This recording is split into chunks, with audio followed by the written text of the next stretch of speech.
Nama aku Muhammad Baihaqi, biasa Baihaqi. Ya, aku ini awalnya lulusan dari Universitas Muhammadiyah Profesor Dr. Hamka. Lulusannya memang kurang nyambung sama bisnis aku sebenarnya. Karena lulusan aku tuh sebenarnya pendidikan gitu, pendidikan guru sekolah dasar gitu. Sekarang sih aku masih kesibukannya masih mengajar di salah satu sekolah negeri di SDN Angke 06 gitu di Jakarta Barat tepatnya. Itu sih Kak. Oh, jadi sekalian ngajar, sekalian langsung buka kuliner ya, Mas? Iya, jadi kayak Superman gitu lah Kak istilahnya.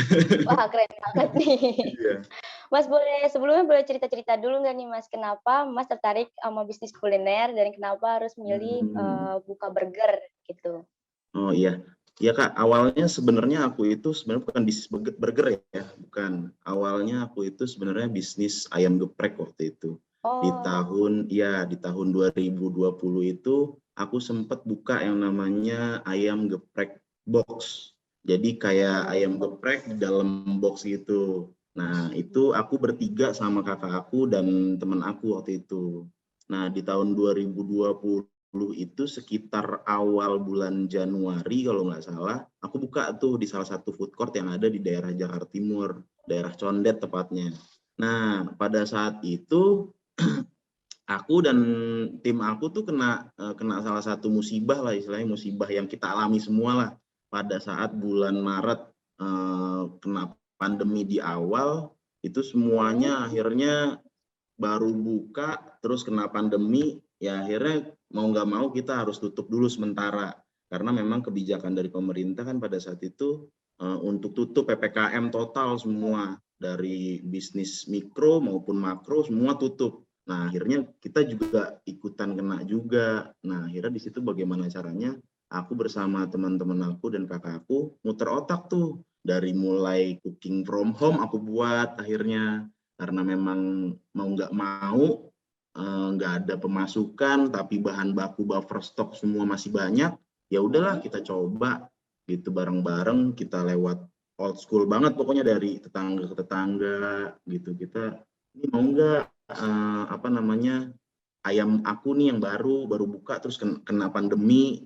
Akhirnya kan ke tetangga-tetangga akhirnya mulai respect tuh sama makanan aku, mulai ini ayam juga gitu dalam box, terus bukan tulang gitu, karena ayam filet kan yang aku pakai. Dia tertarik tuh mereka, akhirnya dari mulut ke mulut itu pada minta nomor WhatsApp.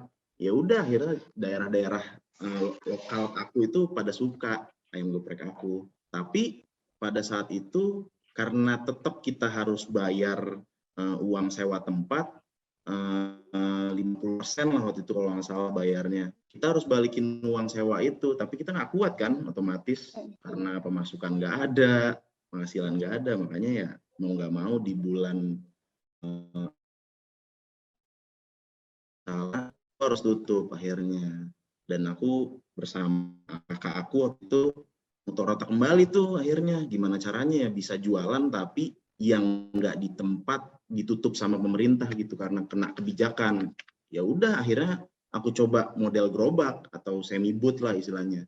Nah di situ aku buka brand baru lagi tuh, namanya ayam geprekin bos. Nah dari situlah aku coba namanya nge-research sama develop menu-menu aku di situ. Akhirnya ketemu tuh perhitungan running dulu bagaimana nih omset penjualan bagus enggak gitu bagi kita.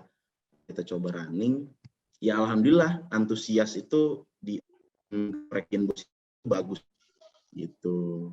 Nah akhirnya ya, Mas. iya emang dari struggle banget sama kakak aku waktu itu. Kita coba pakai gerobak, kita numpang di tempat orang pada saat itu, di depan kontrakan orang, aku numpang tuh waktu itu. Ya alhamdulillah omset bagus di bulan-bulan pertama bagus, bulan kedua bagus, sampai pemesanan dari orang itu sampai 300 potong per hari waktu itu aku tuh. Nah akhirnya dari situlah aku udah running, sudah ketemu pelanggan yang ideal, aku mulai memikirkan tuh di situ gimana caranya gue bisa growth nih, aku bisa growth nih ke tingkat yang kelasnya lebih baik gitu istilahnya, walaupun gerobakan. Aku coba deh di situ hitung-hitungan tuh, sistemnya aku buat semua. Ya akhirnya alhamdulillah ada salah satu orang, nggak tahu dari mana datangnya, tiba-tiba tertarik dengan brand aku. Karena memang dia salah satu pelanggan loyal juga sih, gitu. Akhirnya tertarik, dia pun buka akhirnya. Nah, alhamdulillah tuh dari bisnis ayam itu growth sampai ke 5 cabang waktu itu di bisnis ayam itu. Ya sampai sekarang memang ada beberapa yang tutup memang karena seleksi alam ya. Ya kan namanya bisnis kan ada fluktuatifnya. Ya akhirnya tutup tuh. Tinggal menyisakan satu mitra aku waktu itu. Sampai saat ini masih ada mitra itu. Nah, akhirnya setelah sudah tiba-tiba di pertengahan karena memang banyak outlet yang tutup atau gerobak yang tutup, lagi kayaknya burger pada saat di tahun 2020 itu burger lagi on fire banget tuh, bisnis burger tuh, ya kan Kak ya, bisnis burger itu lagi in banget, dari mulai burger bangor, burger traffic ban, semua buka tuh gara-gara awalnya memang lawless atau burger bakar yang di jalan-jalan waktu itu. Akhirnya aku coba buka deh, tapi aku gerobak juga masih. Nah, di Raya Condet waktu itu, nah itu antusiasnya sama kayak ayam, malah burger itu lebih banyak dibanding ayam, padahal awalnya aku pesimis, karena kan burger itu kan bukan makanan utama, bukan makanan pokok, buat komplimen buat orang Indonesia kan rata-rata kalau belum kena nasi ya belum makan namanya gitu. Iya, makanya ya aku coba di burger. Ternyata pada saat aku coba di burger kok malah setiap hari penjualannya tuh meningkat. Karena memang pada saat itu sebelum aku membuat sistem di burger itu, aku memang masih menjualnya di harga 10.000 waktu itu. Makanya terus mayones aku bikin sendiri, terus dagingnya aku bikin sendiri juga, mengolahnya sendiri. Makanya itu pada suka waktu itu, dan harganya lah lumayan di kantong tuh nggak terlalu mahal untuk sebuah burger. Nah ya alhamdulillah setiap hari itu pesanan 500, malah kadang waktu itu pernah ada orang datang tiba-tiba mesen 1.000 untuk sehari. Wah. Iya, waktu itu Kak, 1.000 untuk sehari. Iya, karena memang dia nggak tahu mau nyobain, nggak tahu untuk acara apa, saya juga nggak tahu, tiba-tiba aku pesen dong 1.000.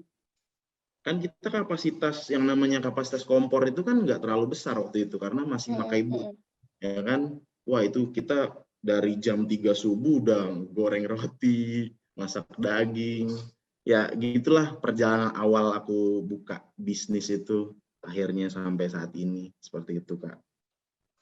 Wah keren banget nih ya Mas, motivasi banget nih untuk kita. Ini burgernya di Jakarta kan ya Mas ya? Iya di Jakarta, kalau yang di luar Jakarta itu baru di Bogor aja, Bogor Kabupaten. Kalau boleh tahu nih Mas, gimana sih cara bertahan buka burger ya? Padahal lagi masa pandemi kayak gini, malah Masnya bisa buka 7 cabang dalam 2 bulan kan? Boleh kasih tipsnya nggak nih buat kita saling belajar juga Mas? Boleh. Aku sih kalau bertahan di pandemi ini sebenarnya semua orang sih aku yakin ya, semua pembisnis dari mulai mikro sama makro semua lagi pada juara bertahan nih sekarang nih Kak sebenarnya. Karena memang burger aku itu aku pakai sekarang gini, kalau misalnya kita pakai cara yang lama, menurut aku masih efektif pada saat ini. Kita masih mouth to mouth atau masih bagian brosur, flyer gitu. Menurut aku itu masih efektif banget. Makanya di situ aku coba cara tradisional dulu deh.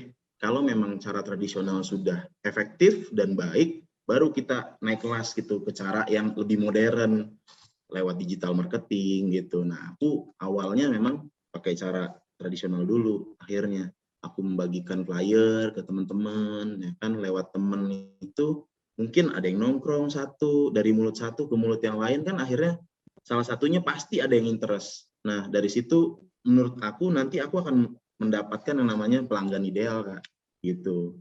Dari pelanggan ideal itulah yang menurut aku nantinya bakal bisa menaikkan omset kita. Makanya kan sebenarnya aset kita saat ini tuh memang untuk pengusaha kuliner itu pelanggan.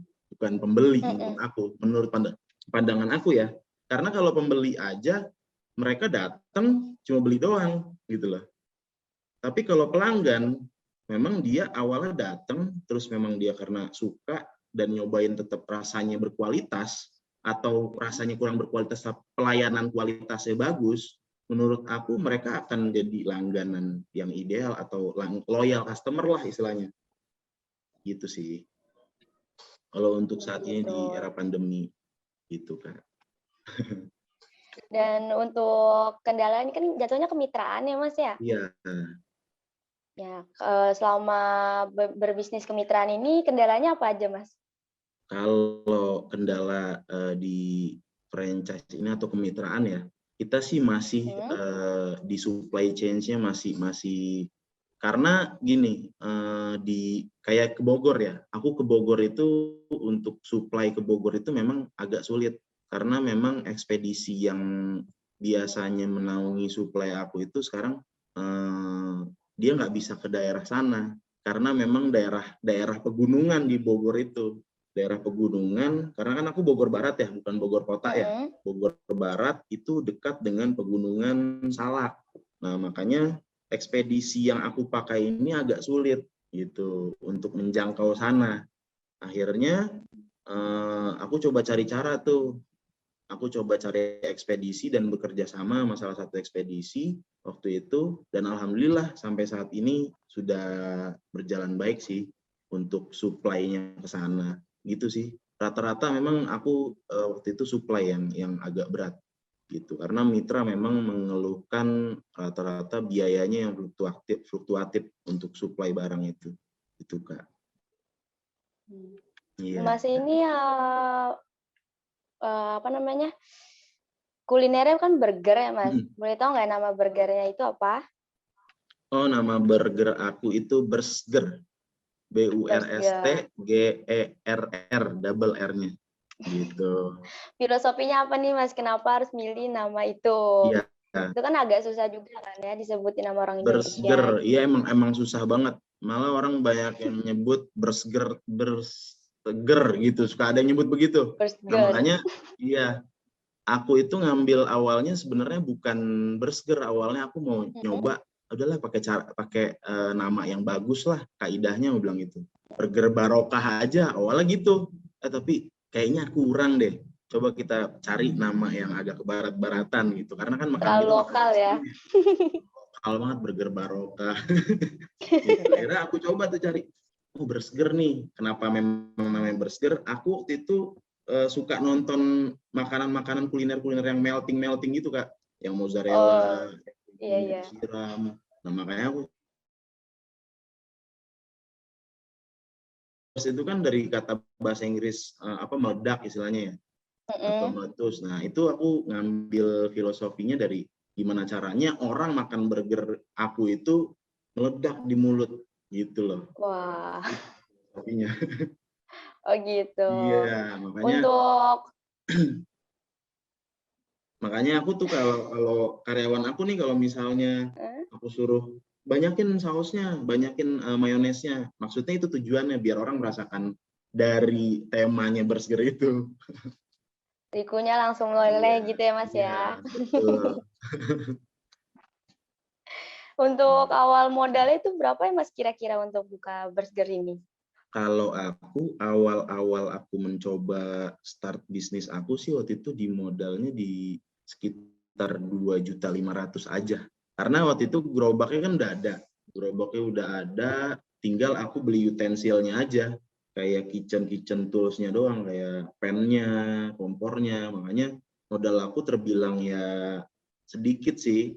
Terbilang sedikit karena 2.500.000 itu sudah dapat utensil, kitchen toolsnya, terus sama bahan bakunya gitu. Nah dari situ dari gerobak itulah fase awal aku tuh start bisnis aku tuh.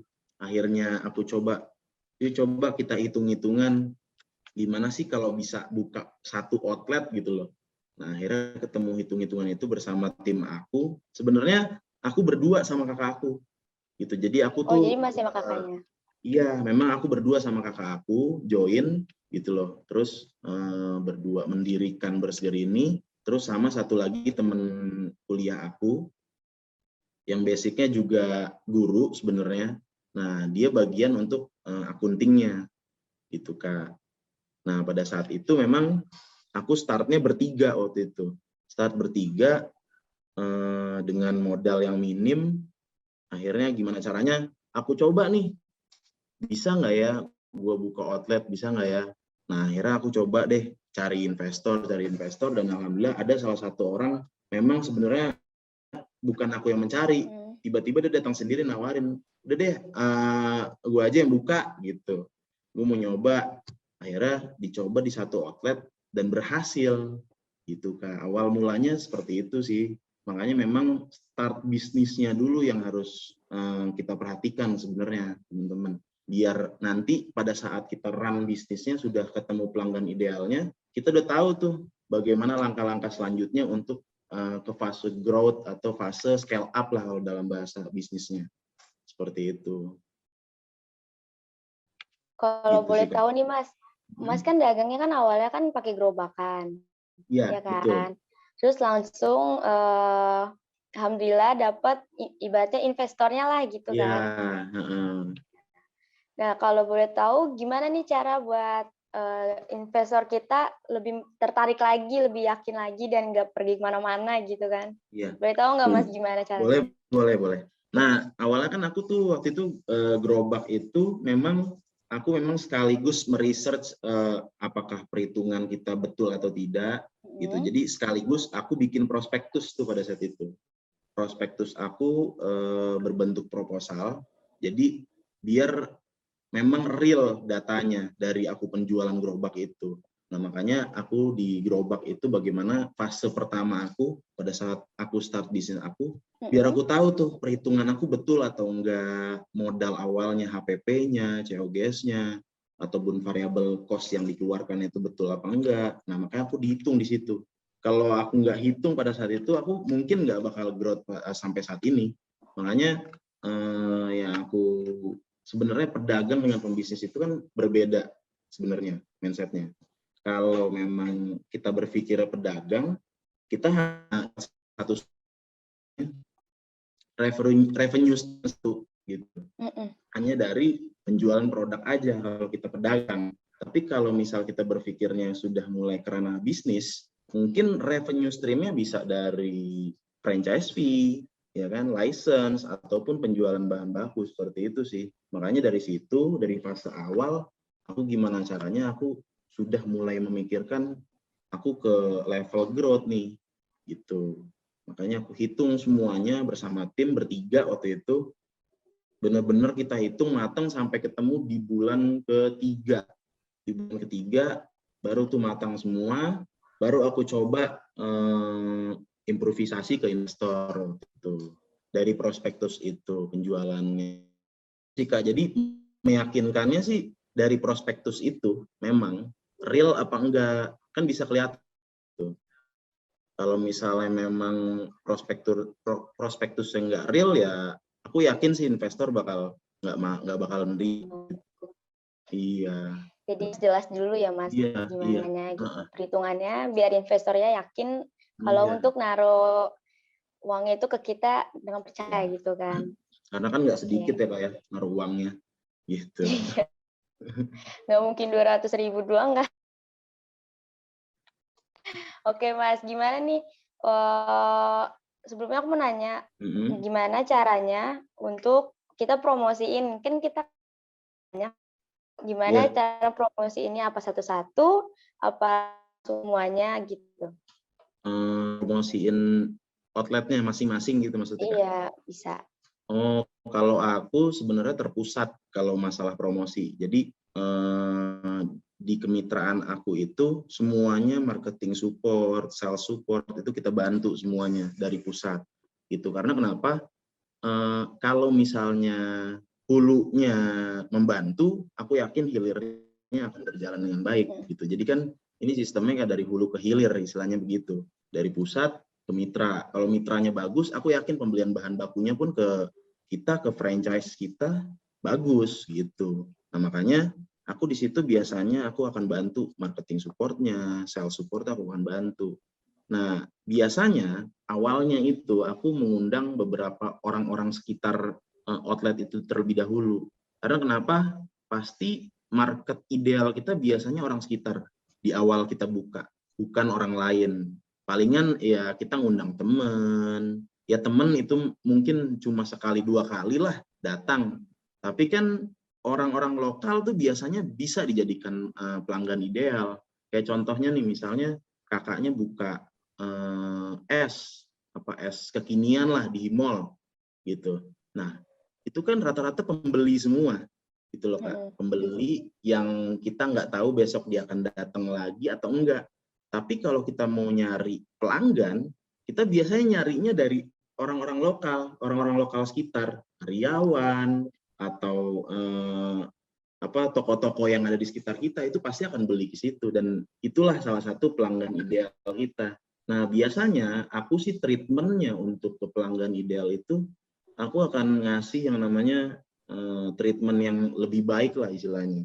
Biar dia posting, itu kan salah satu cara marketing yang soft selling lah istilahnya. Posting, nah dari situlah biasanya, dari bisnis kita bisa berjalan dengan baik. Nah, aset yang pertama baik lagi tadi. Aset yang pertama kita itu ada di pelanggan sebenarnya. Gitu sih Kak.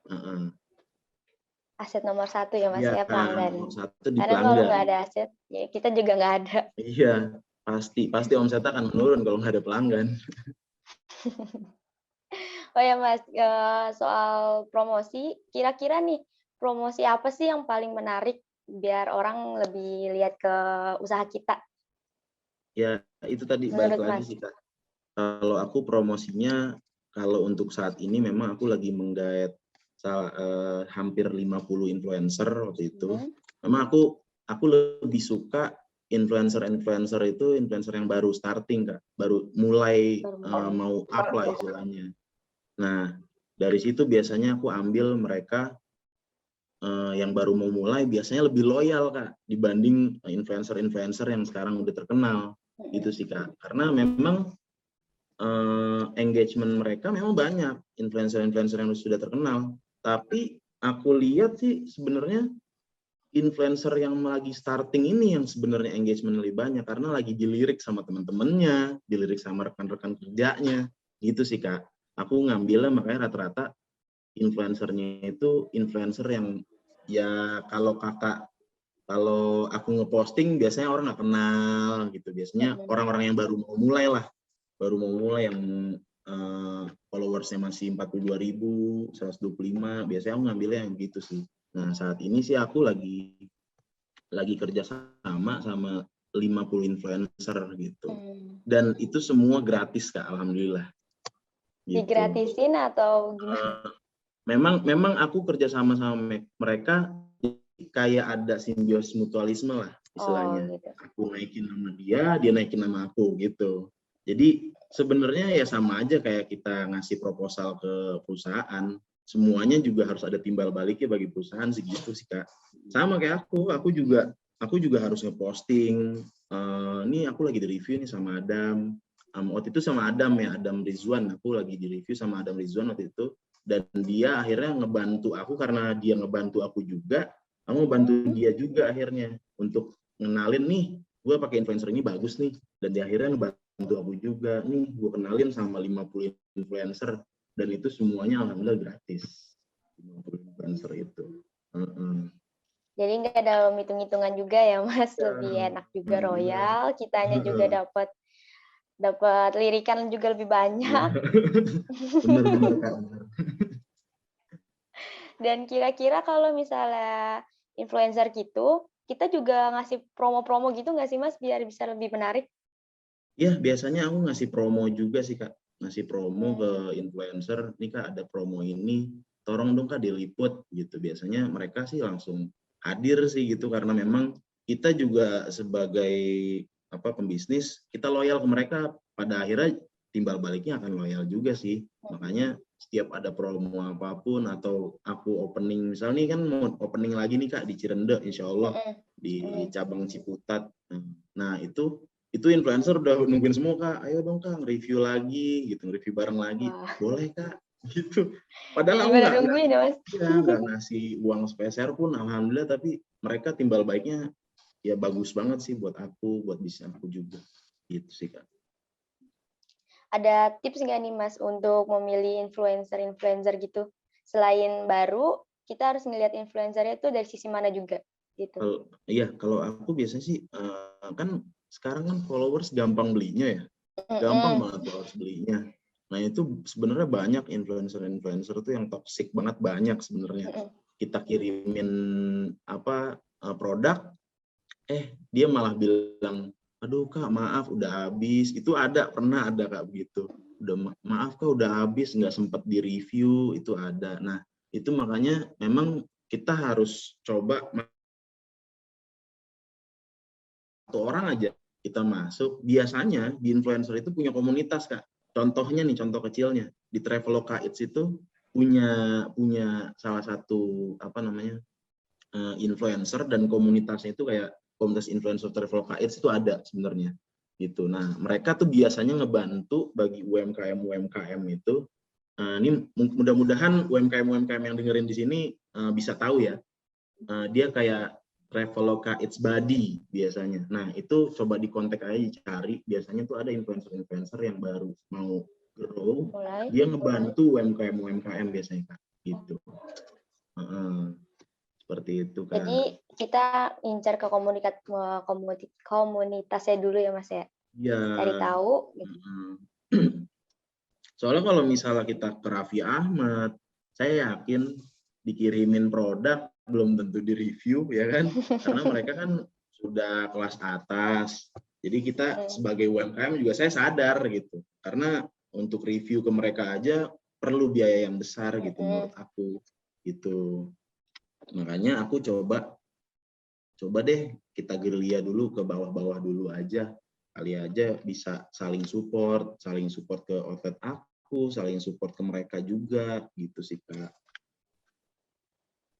Jadi nggak selamanya pakai yang influencer yang masih awal tuh nggak menguntungkan ya Mas ya? Pasti sebenarnya menguntungkan banget. Aku aja kemarin pakai kayak Adam, terus kayak Superhero tuh yang ojek online itu yang di TikTok itu aku langsung omset aku langsung meningkat gitu Kak, penjualannya setelah di review itu. Memang kalau dilihat dari segi di influence apa enggak, menurut aku tuh memang lama. Yang namanya mengiklan itu kan lama, butuh waktu, butuh step gitu. Enggak sekali doang kita ngiklan terus tiba-tiba wah gua nggak ada omsetnya, ngiklan sekali ke ini padahal udah mahal 1 juta gue ngiklan tapi nggak ada yang datang sama sekali. Sebenarnya ngiklan itu harus berkali-kali Kak. Kalau yang aku lihat algoritmanya yang mengiklan itu di Facebook ataupun di Instagram ataupun di TikTok itu, yang menurut aku itu yang aku lihat itu harus berkali-kali. Karena bagaimanapun yang terbiasa kita lihat itu akan jadi, yang biasa kita lihat itu akan jadi terbiasa Kak. Menurut aku itu akan nantinya orang ini apa sih, ini jajanan apa, begitu Kak.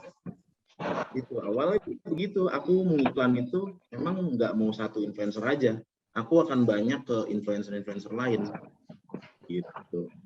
Mau dia reviewnya di rumah, mau dia reviewnya di outlet aku sendiri, itu nggak jadi masalah menurut aku. Karena kalau aku nge-review ke satu orang yang memang terkenal, menurut aku itu kurang efektif. Jadi kita harus terus memberikan review nih influencer, biar orang tahu tuh lama-lamaan, oh ini yang lagi, ini viral nih, lagi viral nih sekarang nih.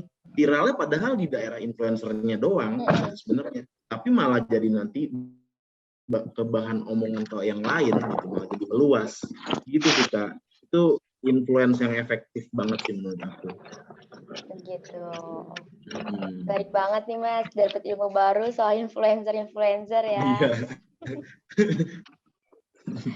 Menurut Mas nih, saran-saran apa yang bisa dikasih untuk kita mohon maaf?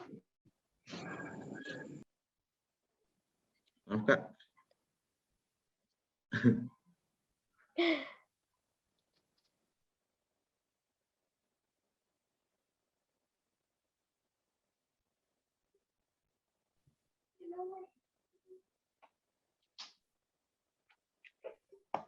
Mohon maaf ya Mas. Iya, nggak apa-apa, nggak apa-apa. Rencana Mas nih kalau boleh tahu, rencana Mas ke depannya gimana Mas? Apa ada ospek lain atau apa? Prospek lain maksudnya? Kalau aku untuk planning ke depannya sih sebenarnya aku udah nyiapin ya kayak bentuk pelatihan gitu. Jadi aku pengen sebenarnya bikin pelatihan untuk kuliner burger sebenarnya, burger, dan aku kan bukan burger doang kayak, aku sandingin sama kopi. Jadi burger and coffee. Jadi bukan coffee doang, ada burger, ada coffee, ada chicken wings, terus juga nanti aku akan adain yang namanya fried chicken juga Kak sebenarnya. Gitu. Nah, aku pengen tuh nanti ke depannya aku buat pelatihan gitu loh. Jadi sebenarnya aku bangun bisnis ini bagaimana caranya aku bermanfaat bagi orang lain sih sebenarnya. Gitu. Jadi aku pengen buat yang namanya pelatihan-pelatihan seperti membuat burger biar bisa di copy paste gitu loh. Biar mereka yang nantinya usaha-usaha kuliner tuh gimana caranya bisa franchise-in gitu. Karena kan franchise ini kan bagaimana caranya produk kita itu bisa di copy paste gitu sih Kak. Menurut aku sih gitu kalau franchise sistemnya. Karena kalau misalnya teman-teman nih punya produk tapi nggak bisa di copy paste, itu menurut aku akan sulit nantinya untuk memfranchise-kan bisnis teman-teman gitu. Jadi coba cari tahu dulu R&D dulu produk kita masing-masing nih, apa bisa nggak sih di copy paste, bisa nggak sih kita copy terus kita pastenya ke mitra-mitra kita gitu. Aku pernah nonton juga tuh itu seminarnya Kak siapa ya, kalau misalnya kopinya itu salah, aku yakin paste-paste berikutnya akan salah juga sih gitu. Makanya di awal nih, di fase awal kan fase berbisnis kan 3 menurut aku nih ada 3 fase berbisnis, dari fase start your business, terus fase run your business, sampai fase growth your business gitu. Nah di fase start ini teman-teman tuh kalau bisa itu udah bisa R&D dari produknya dulu deh, R&D produknya dulu gitu, diracik dulu yang benar gramasinya seperti apa. Nah nanti dari R&D produk itu muncullah nanti yang namanya HPP seperti itu, COGS seperti apa. Nah dari udah start bisnis tuh kakak teman-teman udah semua udah dilakuin R&D semuanya udah mulai berjualan. Nah dari situlah nanti kakak udah menemukan tuh yang namanya, oh begini patternnya ternyata bisnis gue. Oh, nah dari situlah ternyata kakak udah masuk fase kedua Kak. Sebenarnya udah masuk fase kedua yang namanya bisnis kakak berarti udah running gitu, sudah menemukan pelanggan ideal, sudah menemukan loyal customer. Nah dari situ biasanya tuh baru bisa tumbuh, baru bisa growth biasanya. Karena kakak sudah menemukan pattern-pattern kakak dalam bisnis. Nah, makanya rata-rata seminar bisnis itu gimana caranya dalam 1 tahun baru bisa kelihatan tuh pattern bisnis kita tuh sebenarnya. Gitu sih Kak. Kalau aku biasanya ngambil bisnis aku seperti itu. Makanya kan di awal kan tadi aku ngomong, yang namanya pedagang dengan pembisnis kan ada bedanya. Tapi kedua-duanya sebenarnya nggak ada salahnya kita lakuin. Karena dari pedagang itulah kita bisa nantinya growth ke jadi pembisnis seperti itu. Nah, kalau pedagang kan kita cuma hanya revenue streamnya cuma satu dari penjualan produk doang, ya kan? Tapi kalau misalnya kita optimalkan kita menjadi pembisnis nantinya, kita bisa jual-jualan yang lain tuh, jasanya kita bisa jual, dari license-nya, franchise fee-nya, gitu sih Kak. Seperti itu. Oke, makasih Mas ya, ilmunya berguna banget dan menambah wawasan kita banget. Gimana kalau sekarang kita buka sesi tanya jawab, kita baca-bacain dulu untuk pertanyaan-pertanyaannya ya Mas. Di sini ada pertanyaan dari Suci, katanya, hal apa aja yang harus aku lakuin, aku siapin untuk mengembangkan atau buat cabang katanya. Oh gitu Kak. Nah, yang tadi aku balik lagi sih sebenarnya kita harus tahu fase kita dulu. Tahu fase kita sudah sampai mana nih usaha kita. Apakah usaha kita baru start itu kan banting tulang tuh biasanya tuh. Di situ memang jadi pedagang bener-bener. Sebenarnya pembisnis itu siap miskin di awal sebenarnya. Menurut aku, siap miskin dulu di awal. Karena memang yang harusnya kita dapat untung, malah kita bayar buat karyawan. Nah, dari situ tuh Kak bakal ketemu tuh pattern-pattern berbisnis Kakak bagaimana, cara berdagang Kakak bagaimana. Nah, dari situ biasanya Kakak mulai tahu, oh begini cara berlarinya bisnis gue, cara runningnya bisnis gue. Nah, dari situ Kakak baru bisa menghitung sistem keuangannya biasanya. Sistem keuangan Kakak harus begini, sistem SOP yang harus saya terapkan di outlet saya harus begini. Tetap di gerobak pun seperti itu. Kita tetap harus mengoptimalkan lokal yang tadi saya bilang, balik lagi. Marketing itu memang penting, Kak. Marketing lokal itu penting banget deh. Dengan cara old school pun atau digital marketing pun sebenarnya menurut aku sah-sah saja sebenarnya. Keduanya itu baik, tapi memang ada sisi-sisi negatifnya. Kalau old school memang Kakak agak sedikit telah, harus muter ke sana, keliling, nyari orang gitu seperti itu. Tapi kalau digital marketing memang biayanya sangat besar yang dikeluarkan. Kakak harus beriklan dengan biaya yang cukup lumayan besar, yang harusnya jadi keuntungan malah jadi biaya iklan seperti itu. Memang itu harus dikeluarkan untuk mengembangkan usaha-usaha kita biar nantinya akan tumbuh. Nah, jangan salah juga nih, kalau misalnya sudah ada di fase ketiga yaitu growth your business, itu biasanya orang suka terlena biasanya Kak. Banyak dari bisnis-bisnis yang besar itu sudah mulai terlena karena memang menurut mereka, aduh ownernya bisa jalan-jalan, bisnisnya bisa jalan juga kok gitu. Biasanya terlena. Padahal banyak rival-rival kita yang ingin caplok kita sebenarnya tuh. Nah, dari situ tuh biasanya orang-orang yang terlena itu akhirnya bukan bisnisnya menjadi lifestyle nantinya, malah die gitu sih Kak. Harus hati-hati juga ya yang pentingnya ya, Mas. Betul. Oke, makasih ya untuk pertanyaannya dan jawabannya. Kita move ke pertanyaan lain. Katanya, gimana cara kembangin ide produknya di tengah banyaknya kompetitor?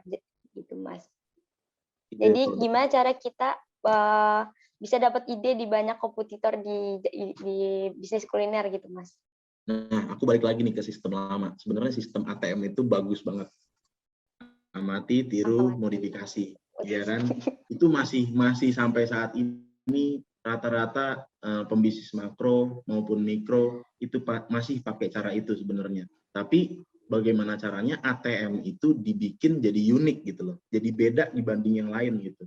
Memang agak sulit memang mencari ide-ide untuk membuat produk karena rival-rival kita kelebihan uang ya kan, untuk R&D aja mereka gampang gitu loh ya kan, karena kelebihan uang, dan kita waduh mau R&D aja susah gitu. Nah disitulah sebenarnya kakak bisa berkembang gitu loh, disitulah sebenarnya kakak bisa tumbuh, bisa growth bisnis kakak, karena memang kakak mengasah mental kakak ya kan. Di situ sih sebenarnya ide-ide nanti akan ditemukan sebenarnya. Memang ATM itu perlu, tapi jangan terlalu ATM banget lah, istilahnya begitu. Jadi kembangin dulu juga dari inspirasi kita lah, mencari banyak inspirasi gitu ya Mas. Inspirasi. Oke, kita move ke pertanyaan selanjutnya ya Mas. Boleh. Dari Tia, katanya untuk franchise burger pakai kerjasama paling murah di harga berapa? Wah, ada calon investor baru nih kayaknya nih. Amin. Silakan hubungi tim kami ya. Nanti kita kasih tahu nomornya ya di grup.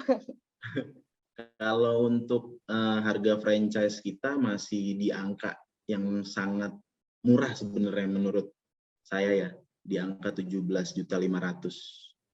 Itu untuk franchise-nya saja, biaya license-nya saja.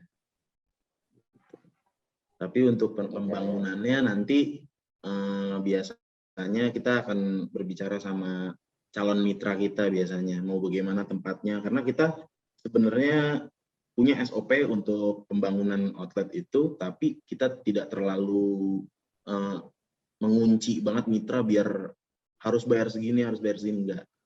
Pokoknya intinya terlihat bagus dan bisa running, saya akan mengeluarkan apa istilahnya, murah lah istilahnya franchise aku lah gitu.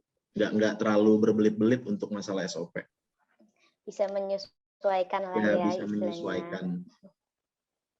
Oke, ada pertanyaan terakhir nih Mas, katanya Mhm. investor pertama itu dari mana dan kenalan dulu, kenalan nama apa ada kenalan atau benar-benar belum kenal sama sekali katanya? Aku waktu itu benar-benar belum kenal, Kak, sama investor awal. Karena memang aku, waktu itu sempat ikut klub komunitas mobil. Nah, dari situlah aku ajak tuh komunitas-komunitas itu buat makan burger di gerobakan waktu itu. Biarin deh tuh, Kak, waktu itu mobil berjejer semua di depan kaki lima waktu itu. Nah, mereka akhirnya burgernya enak nih, tapi gerobakan gitu, kok, coba dong lebih lebih naik kelas lah kata mereka. Ya udah gini aja, aku punya modal nih. Dari situ tuh, Kak, mulai tuh, Kak, karena ngobrol-ngobrol padahal aku juga belum kenal, belum belum terlalu dekat sama mereka karena memang aku undang mereka buat nyobain burger aku, dan dari situlah alhamdulillah rezeki mungkin ya, rezeki aku juga, dia berani mengeluarkan itu dan aku coba, janji sama dia untuk menghitung prospektusnya ke depannya gitu sih. Mhm. Oke, yang terakhir ya Mas, Ya. ada pesan nggak untuk pengusaha kuliner yang masih baru-baru supaya sukses nih seperti Mas? Ya kalau pesan dari aku sih yang namanya pedagang ataupun pembisnis, harus punya mental yang kuat banget, mental baja menurut aku. Karena di awal-awal kamu mulai teman-teman mulai, bisnis atau berdagang teman-teman itu aku yakin banget, eee, namanya hujan badai itu pasti bakal dirasain gitu mau pembisnis. Dari aku aja yang namanya waktu itu gerobakan, aku punya karyawan satu waktu itu gerobakan, karena dia pulang kampung dan aku akhirnya bersama kakakku harus dorong gerobak itu ke depan gitu loh. Nah, dari situlah aku belajar gimana caranya mental aku harus kuat gitu loh, menghadapi itu semua. Karena ke depan nanti pengusaha-pengusaha semakin kalian tumbuh nih, semakin growth, aku yakin, yang namanya serangan-serangan dari rival-rival gitu tuh bakal gitu loh, gitu sih. Nah, sama kita juga harus merubah mindset-nya. Apakah kamu mau jadi pedagang atau teman-teman mau jadi pembisnis itu Kakak harus pilih gitu loh. Apakah kamu stuck di situ aja atau mau growth atau mau tumbuh, itu Kakak harus pilih. Nah, kalau mau growth berarti Kakak harus yakin gitu, harus running walaupun sepi, walaupun nanti besok rame, sepi lagi. Itu nah pattern-nya akan ditemukan di situ. Yang aku bilang balik lagi ke fase-fase itu, pas bisnis itu. Gitu. Seperti itu sih Kak pesan dari aku, semangat, tetap semangat kepada ya, Semangat untuk semua yang baru iya, belajar di baru sini, belajar. gitu. Oke, karena udah malam juga, Iya, kita sampai kali ini nggak apa-apa kan ya Mas nggak ya? apa-apa Kakak. Tapi sebelumnya nih untuk teman-teman bisa on cam dulu nggak untuk kita foto bersama? Boleh. Oh Boleh. iya, sebelumnya aku mau ngucapin terima kasih ya buat Kakak Risma Mega Saputri, terus juga khususnya untuk komunitas pengusaha kuliner ID Wah, yang udah ngizinin aku berbicara di sini. Jadi kita bisa sharing-sharing bisnis, alhamdulillah. Terima kasih banyak ya Kak ya, alhamdulillah. dan teman-teman yang mau Iya. dengerin. Walaupun kita sama-sama masih belajar, terima kasih banyak teman-teman. Teman-teman bisa dulu kameranya. Kita akan foto bersama ya teman-teman. Oke, ayo dinyalain lagi. Ayo. Ayo, kita mulai ya, kita foto bersama. 1, 2. Oke, sekali lagi ya. 1, 2, 3. Oke, terima kasih ya untuk semuanya yang udah hadir di sini. Terima kasih juga untuk Mas Bayhaki untuk Ya, ilmu-ilmu dan makasih. sharing-sharingnya. Kita dapat manfaatnya banyak banget dari Mas Bayhaki. Udah nyempetin waktu malam-malam untuk hadir di ospek kali ini. Oke, makasih ya. Wassalamualaikum warahmatullahi wabarakatuh semuanya. Waalaikumsalam Dadah. warahmatullahi wabarakatuh.